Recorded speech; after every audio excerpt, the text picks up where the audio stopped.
81 years ago, March 1931, Father Fulton J. Sheen made a prophetic statement.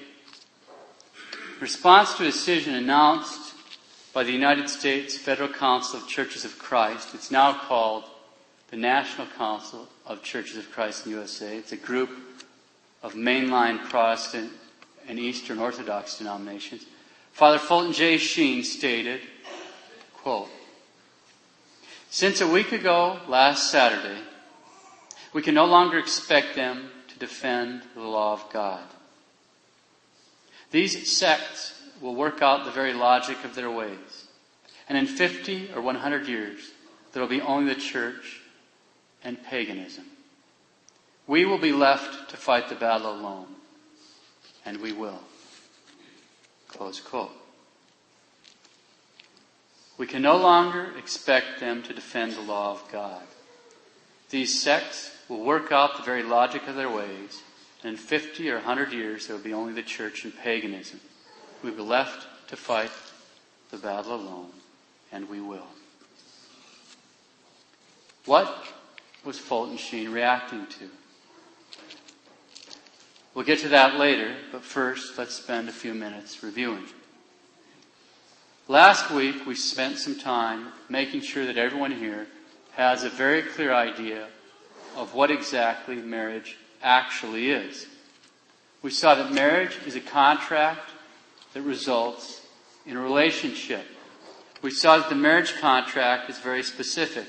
A man and a woman give and accept perpetual and exclusive right for acts which are of themselves suitable for the generation of children. We saw that God attaches a consequence to making this contract. If a man and a woman validly make this contract, then the two of them become related to each other closer than a brother is related to a sister, closer actually than a father is related to his son, and that relationship is made immediately and directly by God. That's marriage. Last week we also considered the latest attack in the 500-year-old war against marriage. It's painful to say this, but this current attack, the attack on the contract between a man and a woman, is in perfect accord with the principles of the Protestant revolt. The Protestant revolutionaries, and that is the correct term, they weren't reforming anything. The Protestant revolutionaries directly attacked and denied two other conditions proper to the marriage contract. They attacked both the perpetuity as well as the exclusivity. Both of those were attacked. In terms of the Protestant attack on perpetuity and exclusivity, we can just take the case of Henry VIII. That syphilitic toad broke away from the one true church and founded the Church of England over this very point. He set aside his true wife, Queen Catherine of Aragon, for Anne Boleyn, who he later beheaded. The day after her beheading, he married another woman who died some days after giving birth. The next woman in the lineup lasted a whopping 6 months before he divorced her. The next woman made it about a year and a half before he had her beheaded, and the last one outlived him. It's brilliant. It's absolutely brilliant. So much for perpetuity. And these so-called reformers didn't scruple to attack the exclusivity of marriage. Luther and Melanchthon, now for people that aren't sure who Melanchthon is, Melanchthon was a co-founder, along with Father Luther, of the system of Lutheranism. Both stated that Henry VIII could practice polygamy. As we know, Henry VIII didn't take their advice openly. He did not take their advice openly. But what many people don't realize is that he did so privately. And here I refer to a Protestant author, William Cobbett, who tells us in details far too great to get into today that Henry VIII got married to Anne Boleyn in January of 1533, and he got divorced from Queen Catherine of Aragon 4 months later, in May of 1533. Brilliant. It's just absolutely brilliant. So much for exclusivity. But it gets better. In December of 1539, a German count named Philip of Hesse asked Luther if he could please take a second wife. Well, he retained the first. In a written opinion, Luther and Melanchthon stated that the second marriage was not contrary to the law of God. Philip could enter into it, but they demanded, these great reformers, they demanded that this new marriage, as well as this written document, should remain secret in order to avoid scandal. Well, obviously that didn't work, or I wouldn't be telling you about it. The document was delivered to Philip, who had 6 other Protestant ministers sign it. On March 4th, 1540, in the chapel of the Castle of Rothenburg, in the presence of witnesses, including Melanchthon, this so-called marriage was solemnized. Brilliant. Just absolutely brilliant. Another great reform. Right at its root, Protestantism as a system. Now, we're certainly not talking about the average Protestant in their married life. We're not referring to them. We're not talking about our friends or neighbors. They've inheritors of a system that got its momentum and got started 500 years ago. But right at the root, Protestantism as a system, from the very beginning, has eliminated or redefined the various terms in the marriage contract. This is one of the foundational errors in Protestantism. It's at its very root. There's one more dangerous idea promoted by Father Luther that we should quickly note, and that is that Father Luther was adamant that marriage should be regulated not by the church, but rather by the state. Marriage should be regulated by the state, not by the church. So at the very dawn of the Protestant revolt, we see a radical redefining of the definition of marriage, not just in the personal lives of the revolutionaries, but at the level of principles. It's obvious that divorce at some level has been permitted from the very beginning. And polygamy was both proposed and permitted at some level by the very founders of the system, both in England and on the continent. Marriage was proclaimed to be a civil matter, which belongs to the government. The judgments were to be left to the jurists. And these are the precise operating principles that are active in the divorce catastrophe and also these new forms of marriage in our whacked out times. The logical consequences of the Protestant redefinition of marriage have been slowly worked out and are now bearing their rotten fruits right before our horrified eyes. There's only one more attack to consider. It's the attack on the notion that the acts must be of themselves suitable for the generation of children. And this also arose in the Protestant camp. In 1930, in a complete and quite diabolical rupture from the preceding 19 centuries of unbroken Christian moral teaching, the Anglican bishops issued a statement stating that married couples had a right to acts which of themselves were not suitable for the generation of children. In other words, that contraception could be used. And I quote, "In those cases where there is such a clearly felt moral obligation to limit or avoid parenthood, and where there is a morally sound reason for avoiding complete abstinence, other methods may be used." Close quote. On December 31st, 1930, in response to this scandalous pronouncement of the Anglicans, Pope Pius XI issued his magnificent encyclical, Casti Connubii, on Christian marriage. December 31st, 1930, on Christian marriage, Pius XI. I highly recommend it. Everybody should read this. I will quote what the Holy Father has to say. Pius XI. "Since, therefore, openly departing from the uninterrupted Christian tradition, some recently have judged it possible to declare solemnly another doctrine regarding this question, The Catholic Church, to whom God has entrusted the defense of the integrity and purity of morals, standing erect in the midst of the moral ruin which surrounds her, in order that she may preserve the chastity of the nuptial union from being defiled by this foul stain, raises her voice in token of her divine ambassadorship, and through our mouth proclaims anew, any use whatsoever of matrimony exercised in such a way that the act is deliberately frustrated in its natural power to generate life is an offense against the law of God and of nature. And those who indulge in such are branded with the guilt of a grave sin. Close quote, the Vicar of Christ. Any use whatsoever of matrimony exercised in such a way that the act is deliberately frustrated in its natural power to generate life is an offense against the law of God and of nature. And those who indulge in such are branded with the guilt of a grave sin. It is mortally sinful. But there were other reactions to the Anglican pronouncement.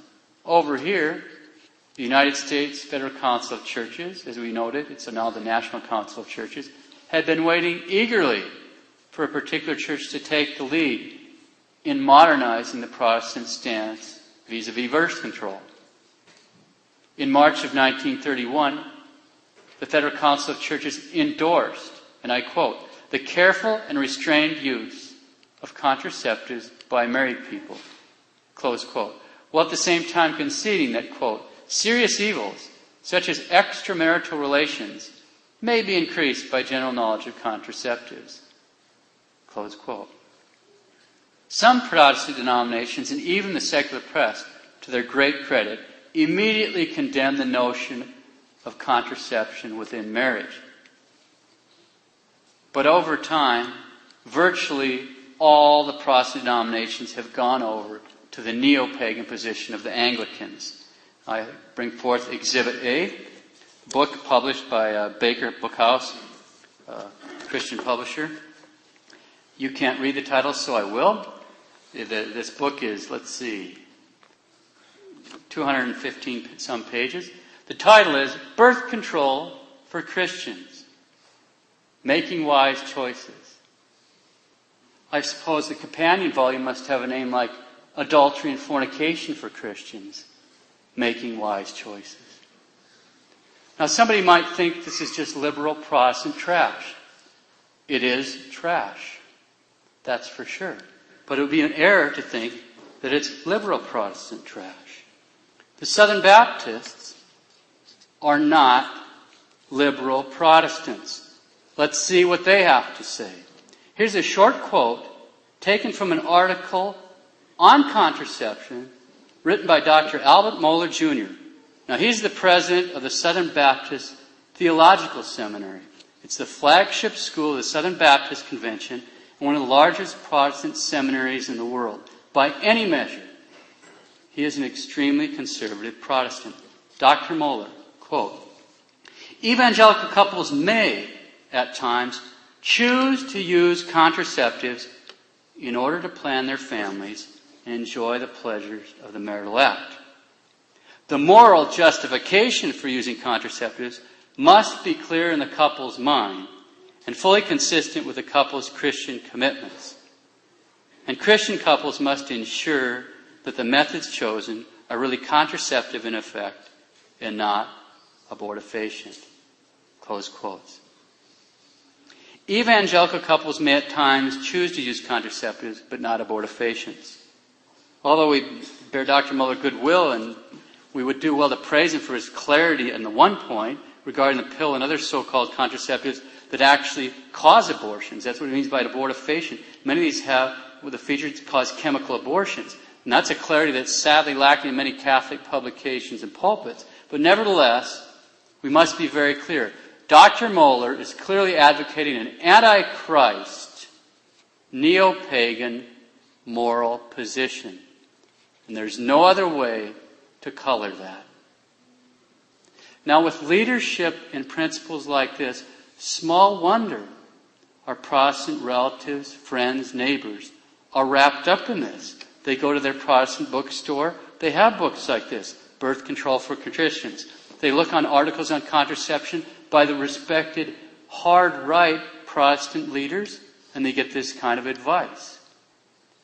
They don't know any better, for the most part. And they've got 500 years of nonsense to deal. We don't have that excuse. We have a magisterium. We have a Holy Father that at least he's made it clear, even if it hasn't necessarily trickled down to the other guy, through the other guys with collars on.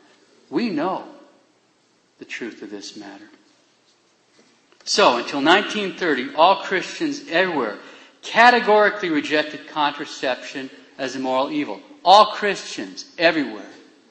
In 1930, the Anglicans embraced a blatantly pagan approach to the marital act by stating that contraception was morally permissible. In 1931, the United States Federal Council of Churches, following the Anglican lead into utter darkness, endorsed the careful and restrained use of contraceptives by married couples.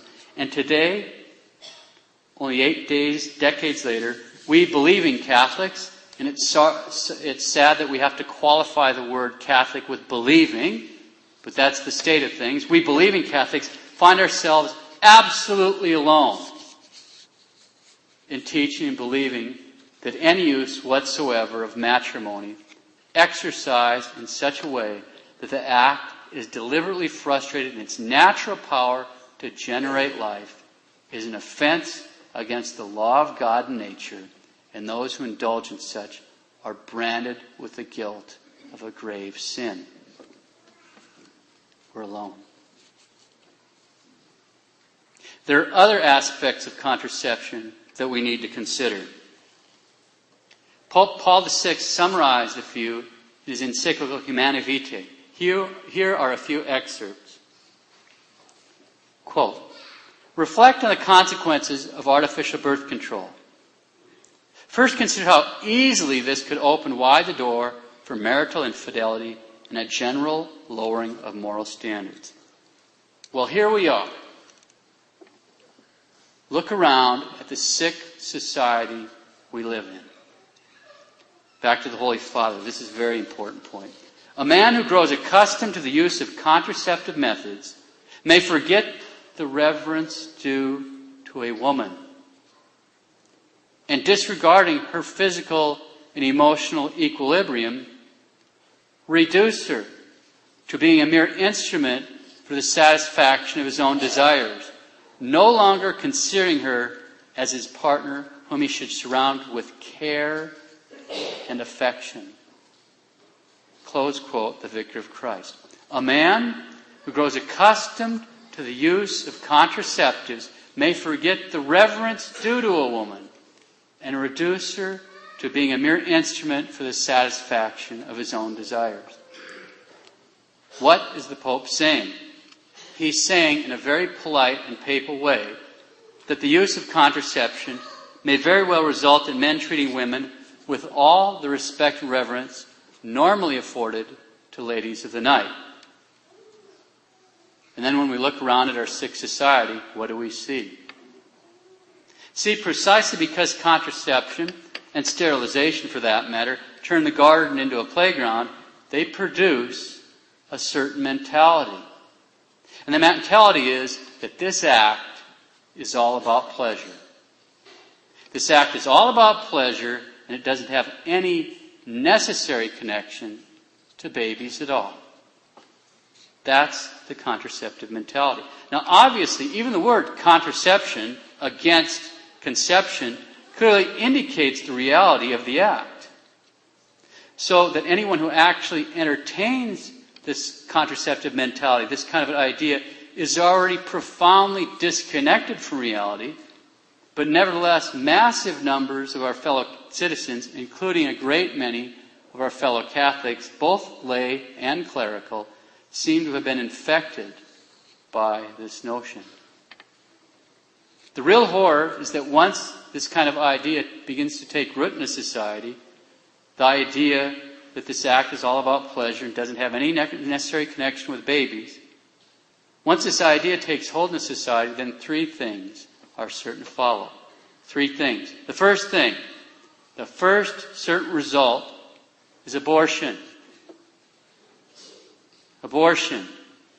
Abortion is a perfectly predictable result of the contraceptive mentality. Why is that?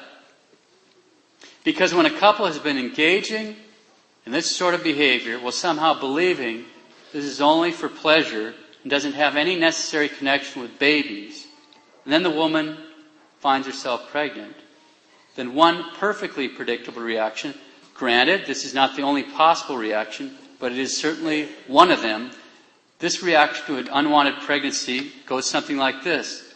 Hey, where did that come from? That's not part of this deal. I wasn't in for that. We're just supposed to have a good time. No babies. Get rid of it. So abortion is the first certain result of a society adopting a contraceptive mentality. The idea that this act is all about pleasure and doesn't have any necessary connection with babies. The second certain result of a society adopting the idea that the act is all about pleasure and doesn't have any necessary connection with babies is a huge increase in San Francisco-type behavior and other perversions. Why? Because if pleasure is used as the measure of the goodness of the act, then who is to say what particular types of pleasure are permitted? After all, there are many different ways to extract pleasure. And since babies aren't seen as having any necessary connection with that pleasure, why would any particular perversion be wrong? The third certain result of a society adopting a contraceptive mentality is a massive increase in confusion, misery, sorrow, sin and disease in this life. Just look around. And most horrific of all, eternal damnation in the next. So the three certain results of a society adopting contraceptive mentality are, number one, a huge increase in abortion. Number two, a huge increase in San Francisco-type behavior and other perversions. And number three, a huge increase in misery, sin, sickness, and sorrow in this life and eternal damnation in the next.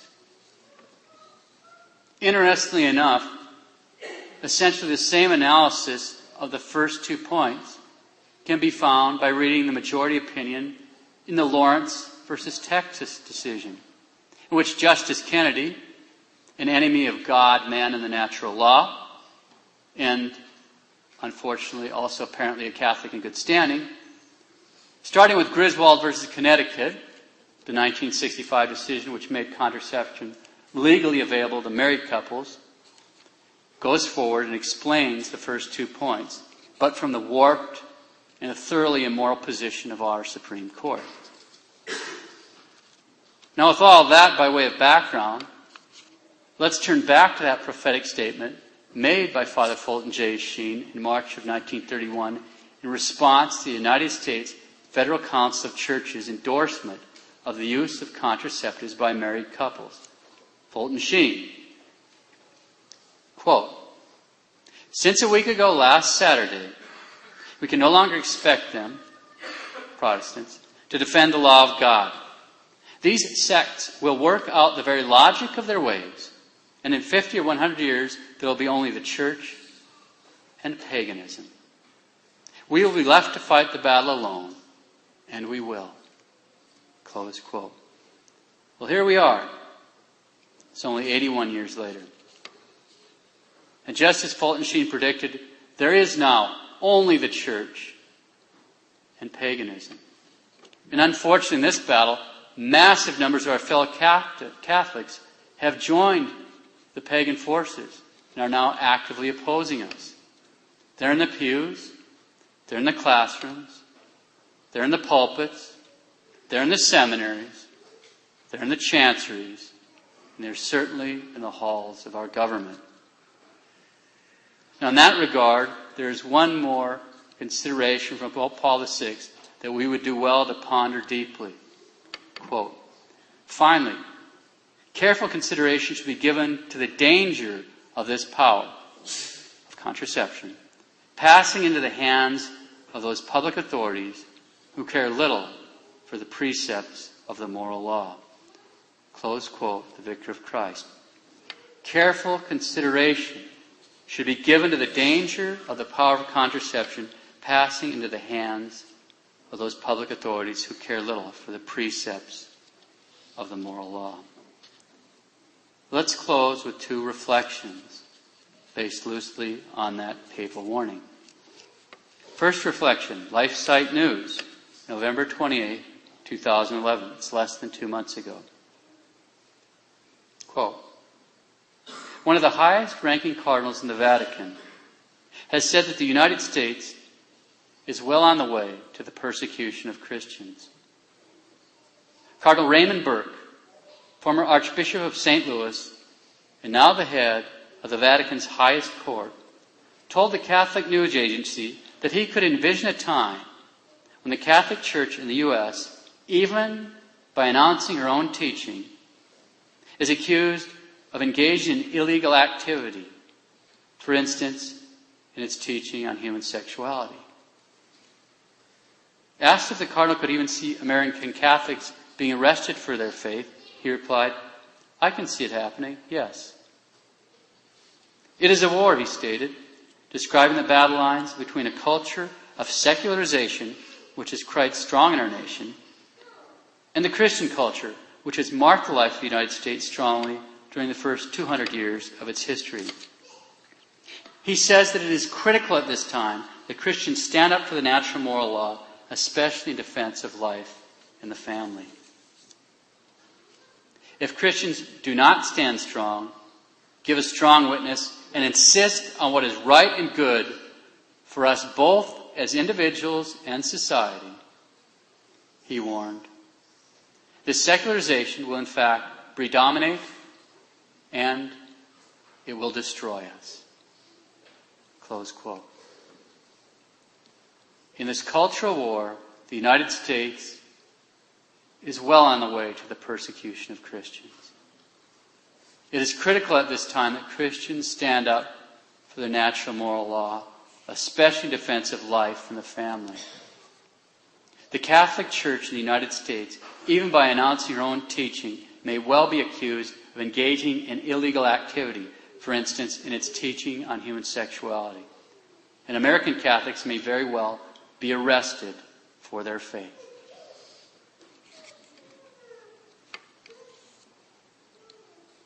Final reflection. As we've seen more than 40 years ago, Pope Paul VI solemnly warned that careful consideration should be given to the danger of the power of contraception passing into the hands of those public authorities who care little for the precepts of the moral law.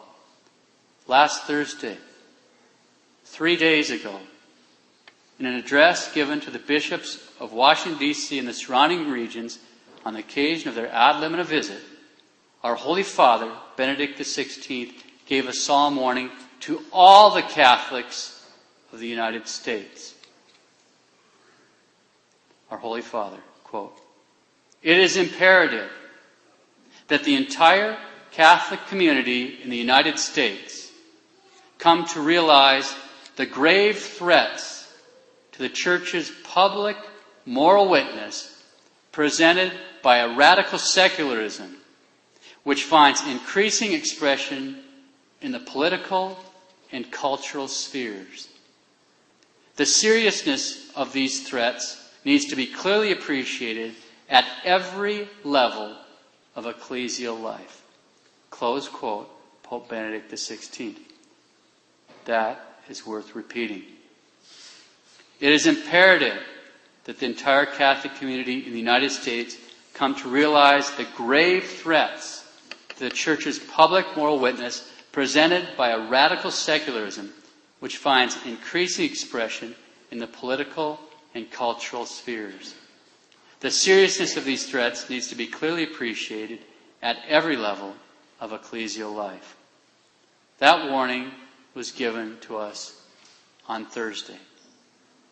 On Friday afternoon, just in time for the 39th anniversary of Roe versus Wade, this statement was released.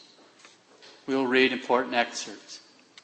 A statement by the U.S. Department of Health and Human Services Secretary Kathleen Sebelius, January 20th, 2012, Friday afternoon. Quote, in August 2011, the Department of Health and Human Services issued an interim final rule that will require most health insurance plans to cover preventative services for women, including recommended contraceptive services, without charging a co-pay, co-insurance, or deductible. Today, the department is announcing that the final rule will ensure that women with health insurance coverage will have access to the full range of the Institute of Medicine's recommended preventative services, including all FDA-approved forms of contraception. Women will not have to forego these services because of expensive co-pays or deductibles, or because an insurance plan doesn't include contraceptive services. After evaluating comments, we have decided to add an additional element to the final rule. Nonprofit employers who, based on religious beliefs, do not currently provide contraceptive coverage in their insurance plan will be provided an additional year until August 1st, 2013, to comply with the new law. Did everybody hear that? Non-profit employers who, based on their religious beliefs, do not currently provide contraceptive coverage in their insurance plan. Well, who might that be? We can narrow it down. We happen to belong to that religion. Non-profit employers who, based on religious beliefs, do not currently provide contraceptive coverage in their insurance plan will be provided an additional year until August 1st, 2013, to comply with the new law. Cardinal Designate Timothy M. Dolan responded saying, in effect, the President is saying we have a year to figure out how to violate our consciences. Back to Kathleen, the Catholic in good standing Sebelius. Employers wishing to take advantage of the additional year must certify that they qualify for the delayed implementation. This additional year will allow these organizations more time and flexibility to adapt to this new rule. Did everybody hear that? Employers wishing to take advantage of this additional year must certify that they qualify for the delay. An additional year is to allow these organizations more time and flexibility to adapt to this new rule. The legal counsel for the United States Conference of Catholic Bishops points out that the Department of Health and Human Services has concluded that a church is not a religious employer if A, it serves those who are not already members of the church. Oh, like for example, if the church takes care of the sick, or the poor, or any other corporal works of mercy, any Catholic hospital. What if they had a school? Go down the list. So, the church is not a religious employer if it serves those who are not already members of the church. That's the first point. Number two, if it fails to hire based on religion. Or number three, does not. So if you have a Catholic hospital and you hire a janitor and you don't make sure that he's a Catholic, that's not a church operation. Number three, it does not restrict its charitable and missionary purposes to the inculcation of religious values. Well, thank you, Kathleen, for putting constraints on what Christ has established his church to do. In other words, the laws are so strict that most Catholic institutions will not and cannot possibly qualify for an exemption. back to Kathleen, the Catholic in good standing Sibelius. We intend to require employers that do not offer coverage of contraceptive services to provide notice to employees, which will also state that contraceptive services are available at sites such as community health centers, public clinics, and hospitals with income-based support. Oh, so just in case you do get the waiver, you still have to give the handout directing them where they can get their nearest abortifacients. We will continue to work closely with religious groups during this transitional period to discuss their concerns. Now she's going to tell us about all the great health benefits of the pill in terms that make it sound almost like a secular sacrament. Kathleen, the Catholic in good standing Sibelius. Scientists have abundant evidence that birth control has significant health benefits for women and their families. Read the package insert. Scientists have abundant evidence that birth control has significant health benefits for women and their families. It is documented to significantly reduce health costs and is the most commonly taken drug in America by young and middle-aged women. This rule will provide women with greater access to contraception by requiring coverage and by prohibiting cost sharing. This decision was made after very careful consideration. I don't know what kind of spells they were doing, but this decision was made after very careful consideration, including the important concerns some have raised about religious liberty. I believe this proposal strikes the appropriate balance between respecting religious freedom and increasing access to important preventative services.